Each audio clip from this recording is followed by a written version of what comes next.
ओम सहजात्म स्वरूप परम गुरु शुद्ध चैतन्य स्वामी ने नमः। गए प्रवचनों के सत्संगों के माध्यम से हमने संसारी बहिरात्मा के स्वरूप को जानने का प्रयास किया।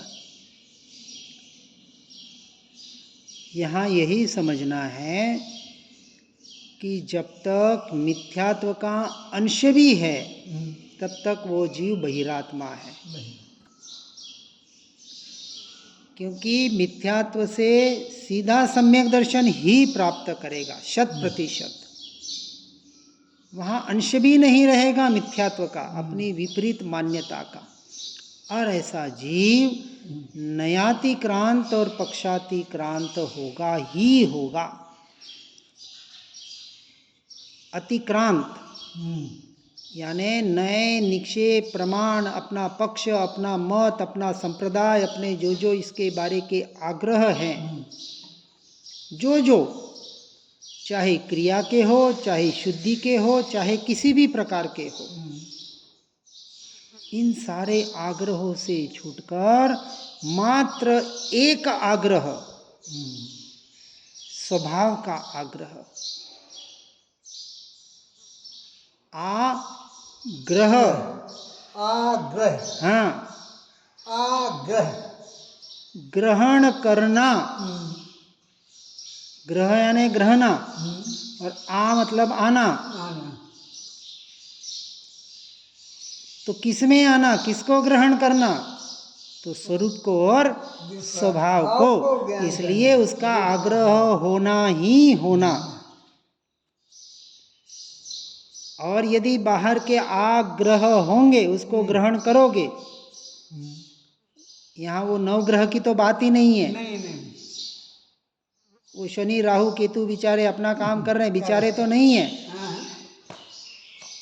लेकिन हम उनको देखने के अपना काम कर रहे हैं, क्योंकि हमें अपने कर्मों पे भरोसा नहीं है, अपने पुरुषार्थ पर श्रद्धा नहीं है। पुरुषार्थ ये स्वभाव वाला, बाहर का नहीं। और जब तक ये नहीं होगा तब तक जीव अंतरात्मा की ओर अर्थात सम्यक्त्व सन्मुख भी नहीं हो पाएगा। सम्यक्त्व अभी दूर है, पहले सम्यक्त्व सन्मुख होना पड़ेगा। और सम्यक्त्व सन्मुख का अर्थ क्या? देखो सीधी सी बात, अभी इस शरीर का मुंह पश्चिम दिशा में है। कौन सी दिशा में? पश्चिम दिशा में। अब उसे पूर्व दिशा की ओर चलना है। पश्चिम दिशा संसार की, अब उसे पूर्व दिशा की ओर चलना है, यानी उल्टी दिशा में चलना है। तो क्या करना पड़ेगा? मोड़ना पड़ेगा, सीधा उल्टा घूमना पड़ेगा ना। भले वो जहां खड़ा है, लेकिन एक बार जहाँ खड़ा है उसे पता चला कि मैं गलत दिशा में जा रहा हूँ, तो एक बार तो उसको पूरा घूमना पड़ेगा और फिर चलना शुरू करना पड़ेगा, तो वो सही दिशा की ओर जा पाएगा। कितनी सीधी व्यवहार की परिभाषा। और व्यवहार में हमें पता है, बराबर है।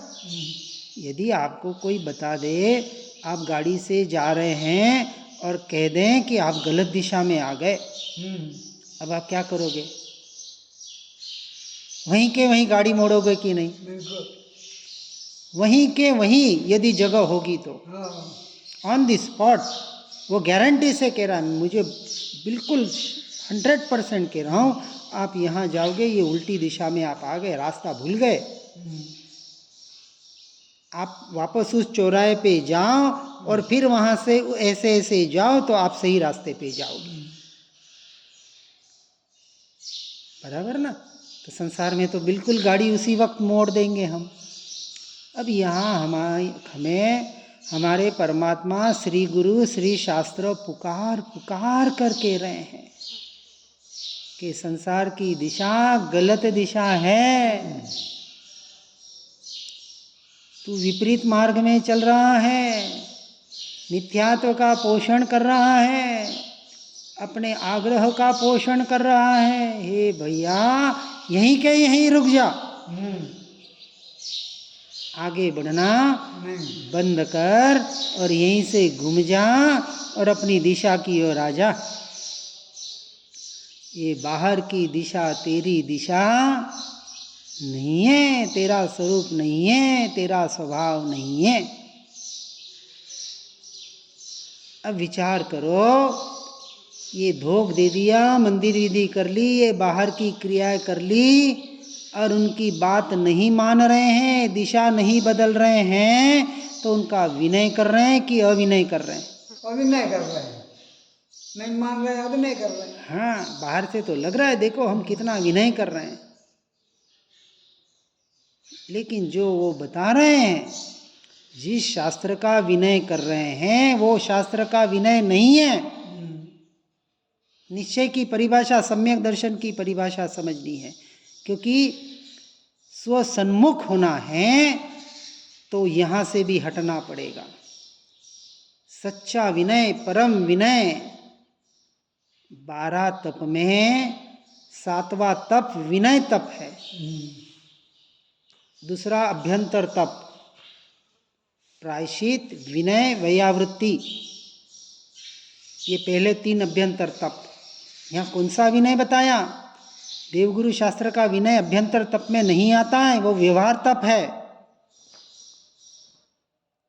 यहाँ जनरली बताया जाता है देवगुरु शास्त्र का विनय, ये अभ्यंतर तप नहीं है। वापस समझना, व्यवहार बाह्य तप है, बिल्कुल होता है, होना चाहिए। कब? जब व्यवहार में होते हैं तब। प्राय सचित्त, अर्थात प्राय यानी निरंतर अपने चित्त में, अपने स्वरूप और स्वभाव में वो जीव जाएगा तो क्या देवगुरु शास्त्र याद आएंगे?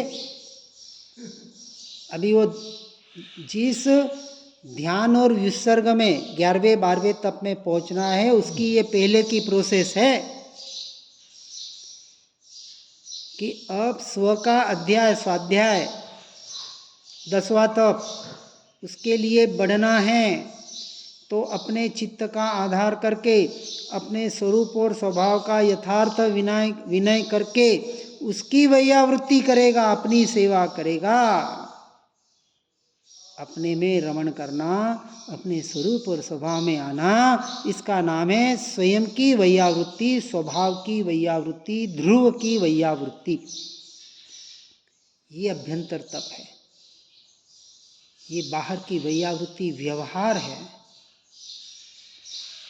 और सम्यक दृष्टि के यथार्थ व्यवहार अपने भूमिका के अनुसार होता ही होता है, ये समझना है।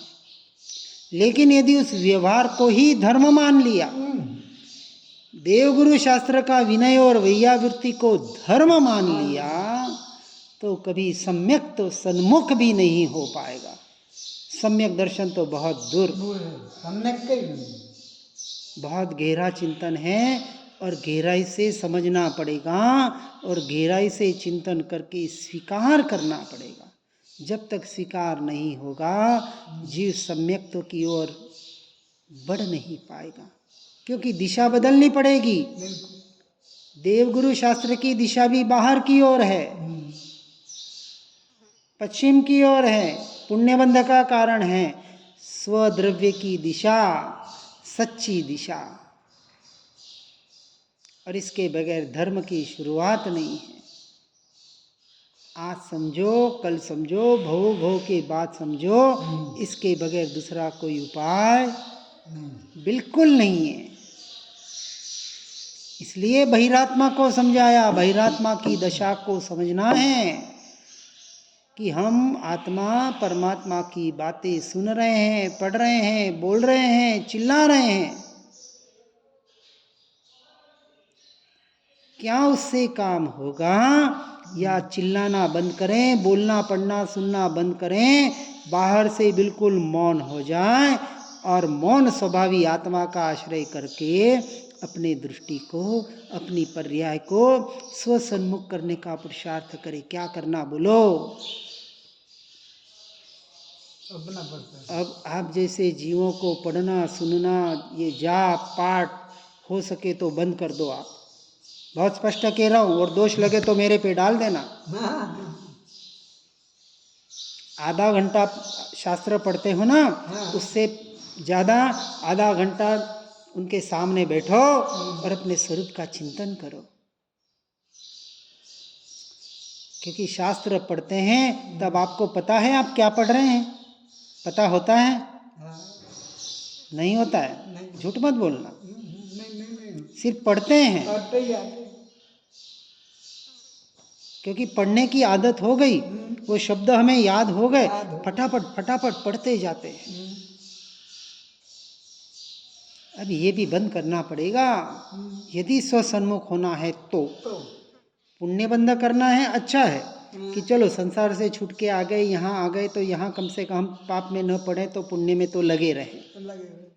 लेकिन ये धर्म नहीं है, ये अब संसारियों के लिए ये बात है, हमारे लिए नहीं है। जो संसार से छूट गए और एकांत तीर्थ क्षेत्र में आ रहे हैं, अपना काम करना है, उन्हें सिर्फ एक ही काम करना है, भेद विज्ञान करके अपने तत्व का निर्णय करने का पुरुषार्थ करना है। ये पढ़ना लिखना सुनना अब हमारा काम नहीं है, अब हमारा काम नहीं है। उन लोगों का है जो अभी संसारी है, संसार से भी छूट नहीं पा रहे। अच्छा लगे तो जीवन में उतारना, और इसके बगैर काम नहीं होगा। मैं बहुत स्पष्ट बात कह रहा हूँ, अनुभव के आधार पर जो किया अपना काम, उसके आधार पर बता रहे हैं। इससे भी छूटना पड़ेगा।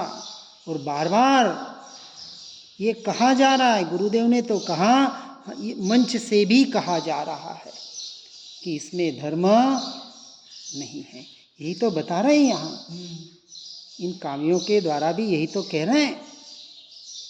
सबसे खतरनाक शत्रु कौन? ये पुण्य।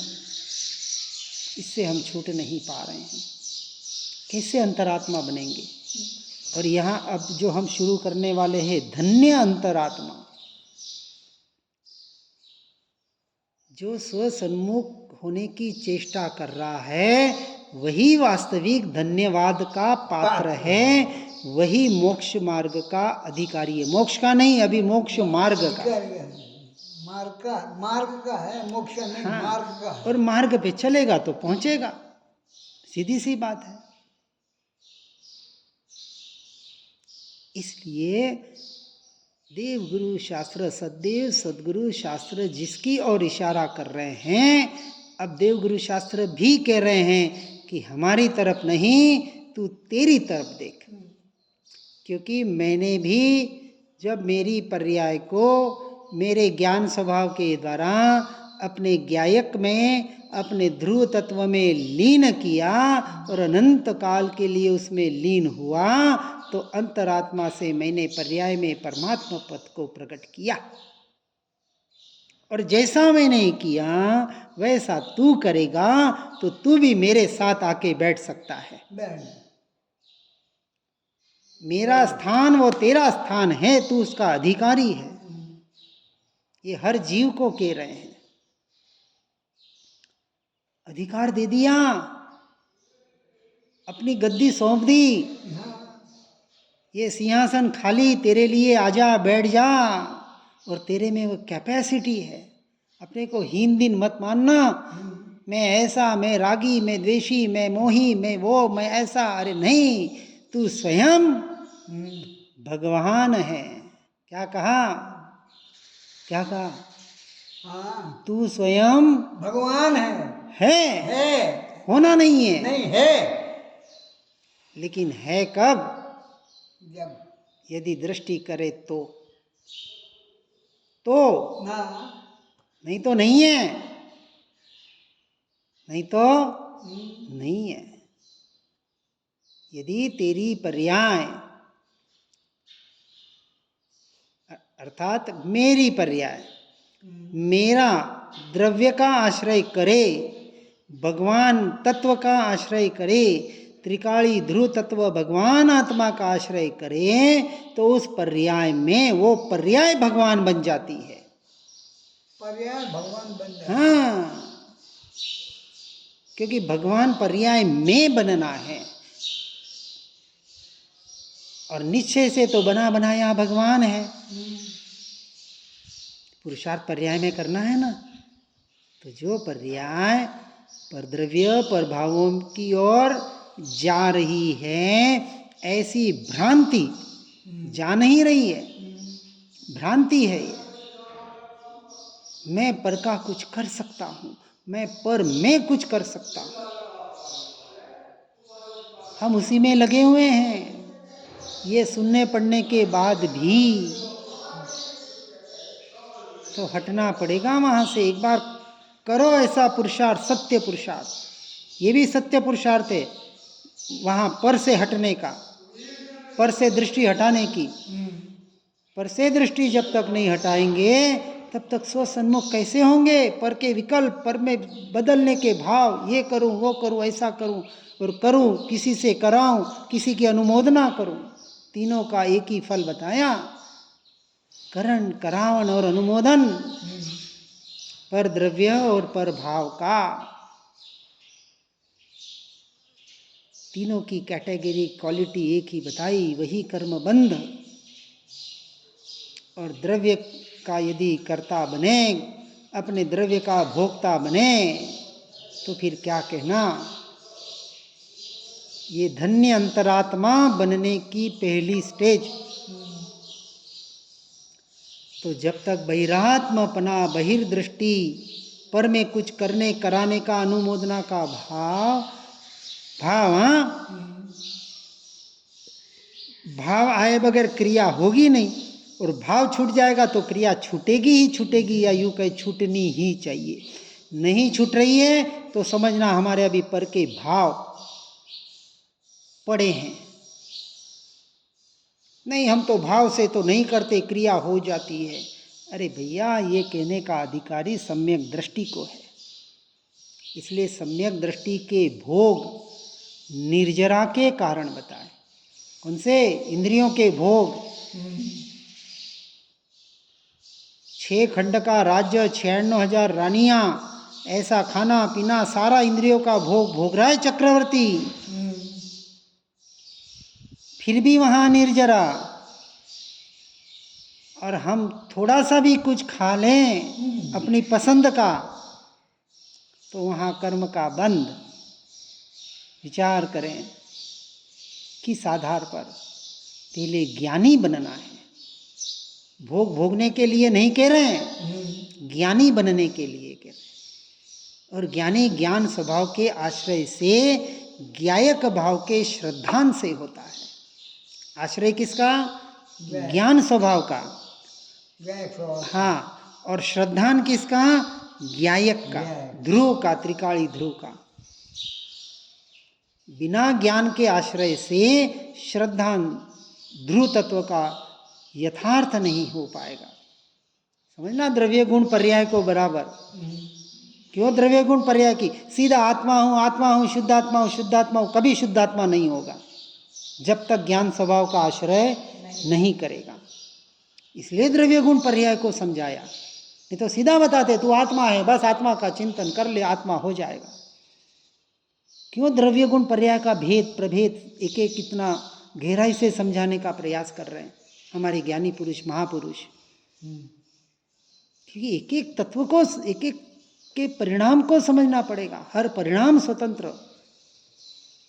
इतनी स्वतंत्रता बता दी, इतना क्रमबद्ध पर्याय के आधार पर सब कुछ स्वतंत्र बता दिया, इसलिए कि सबका आश्रय छोड़ के, अपने ज्ञान स्वभाव का आश्रय लेकर, अपने ध्रुव स्वभाव का यथार्थ श्रद्धान करके, अपनी अंतर में श्रद्धान को प्रकट करके, अपनी अंतरात्मा बन के परमात्मा बनने की ओर आगे बढ़ने का प्रयास और पुरुषार्थ है। जीव, तू इस भव में नहीं, आज से नहीं, अभी से शुरू कर दे। जागे तब से सवेरा। जागना है, और जागने का नाम ही धर्म है। हर जीव इस बात को सुनकर, समझकर धन्य अंतरात्मा बनने का प्रयास और पुरुषार्थ करे। तब वो धन्य तेरस होगी हमारे लिए। बाहर की धन्य तेरस नहीं, दीपावली तो अनंत बार मना ली, लेकिन सच्ची धन्य तेरस इस धन्य अंतरात्मा के आश्रय से होगी। ठीक है, तो ये धन्य तेरस आए उसके पहले अपनी तेरस प्रकट करनी है, हैं? और हो गई हो तो बहुत अच्छी बात है। चलो, जिन वाणी के ज्ञान से हो सम्यक श्रद्धान, हो चारित्र महान और पाऊं पद निर्वाण। आत्म ही है देव निरंजन, आत्म ही सदगुरु भाई, आत्म शास्त्र धर्म आत्म ही तीर्थ, आत्म ही सुखदाई। आत्म मन नहीं है रत्नत्रय, पूरित अवगाहन सुखधाम। ऐसे देव शास्त्र सदगुरुवर, धर्म तीर्थ को सतत प्रणाम, धर्म तीर्थ को सतत